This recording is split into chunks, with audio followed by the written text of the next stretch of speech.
Era o segundo ano da grande jornada missionária de Paulo.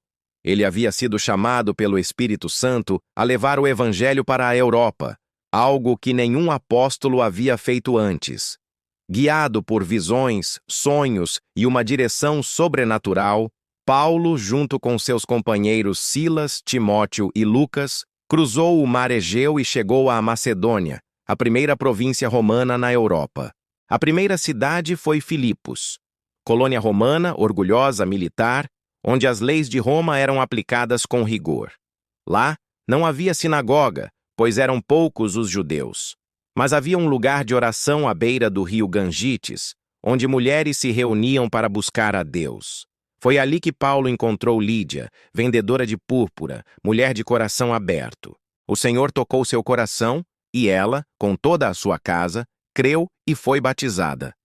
Generosa, convidou os missionários para ficarem em sua casa. Mas a paz não duraria muito. Certo dia, enquanto iam ao lugar de oração, encontraram uma jovem escrava que tinha um espírito de adivinhação. Por meio dele, dava lucros enormes aos seus senhores, prevendo o futuro para quem pagasse.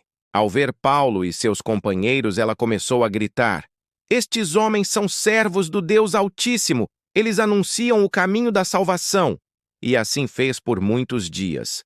Não uma vez, mas repetidamente, como se o demônio quisesse usar a verdade para confundir, desacreditar ou até atrapalhar a missão. Paulo, porém, não se alegrou com esse testemunho. Sabia que a verdade de Deus não precisa da voz do inferno para ser validada. E, cheio do Espírito, virou-se para o espírito maligno e ordenou com autoridade: "Em nome de Jesus Cristo eu te ordeno, saia dela." Naquele mesmo instante o espírito saiu. A jovem ficou livre, mas seus senhores, ao verem que a fonte de seus lucros havia desaparecido, encheram-se de ira. Agarraram Paulo e Silas, arrastaram-nos à praça central e os apresentaram aos magistrados, gritando: "Estes judeus estão causando tumulto na nossa cidade. Ensina costumes que não nos é lícito receber nem praticar, sendo nós romanos." A multidão se levantou contra eles. Os magistrados, sem investigar, rasgaram-lhes as roupas e ordenaram que fossem açoitados com varas. Um castigo brutal, humilhante, reservado até para cidadãos romanos em casos extremos. Mas Paulo era cidadão romano, e ninguém ousaria açoitá-lo se soubesse. Ainda assim, não se defendeu. Aceitou os golpes em silêncio, como seu senhor aceitara na via dolorosa. Depois do açoite, foram lançados na prisão mais profunda, a parte interior da cadeia, onde os piores criminosos eram mantidos. O carcereiro, temendo que fugissem, prendeu os pés deles num tronco de madeira, um instrumento de tortura que forçava as pernas numa posição agonizante. Era noite. A cela era úmida, escura, fedorenta. Sangue escorria das costas de Paulo. Silas gemia de dor. Fora, os sons da cidade se calavam. Dentro, só o eco de correntes e o gotejar da água no chão de pedra. Qualquer um teria desesperado. Teria amaldiçoado os injustos. Teria clamado por vingança. Mas Paulo e Silas oraram. Não com murmuração, não com queixas, mas com vozes elevadas, em meio à dor, em meio à injustiça, em meio à escuridão. E não só oraram, cantaram louvores a Deus. Imaginem, 2 homens feridos, acorrentados, jogados como lixo.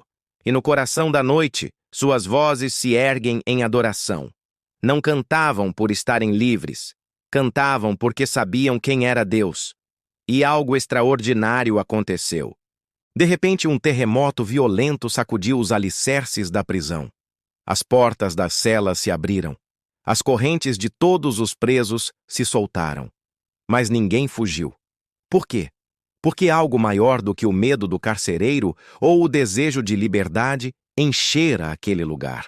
A presença de Deus. O carcereiro, despertado pelo tremor, viu as portas abertas e pensou: "Os presos fugiram!" Sabia que pela lei romana seria executado no lugar deles.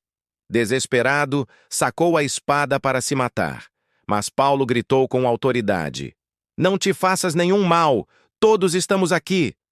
O carcereiro, tremendo, acendeu uma tocha e correu para dentro.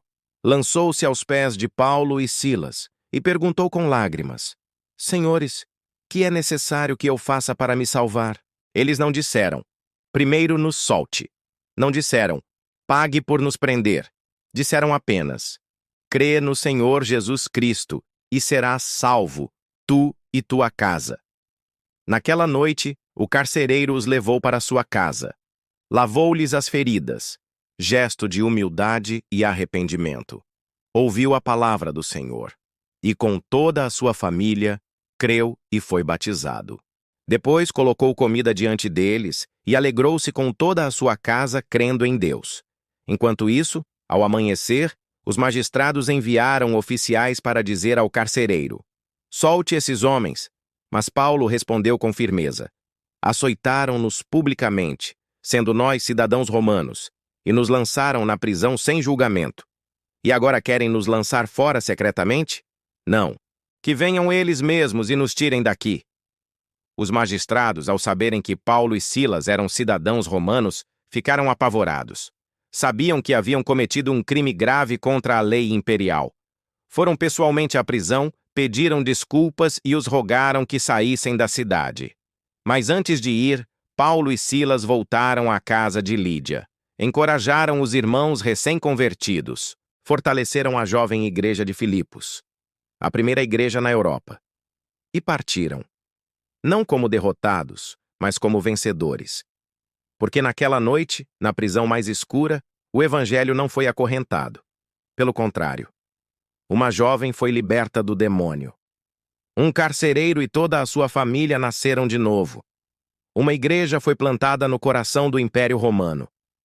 E tudo isso aconteceu, não apesar da prisão, mas por causa dela. Porque quando os filhos de Deus louvam no vale, os muros do inferno tremem, as portas do céu se abrem, e o impossível torna-se realidade.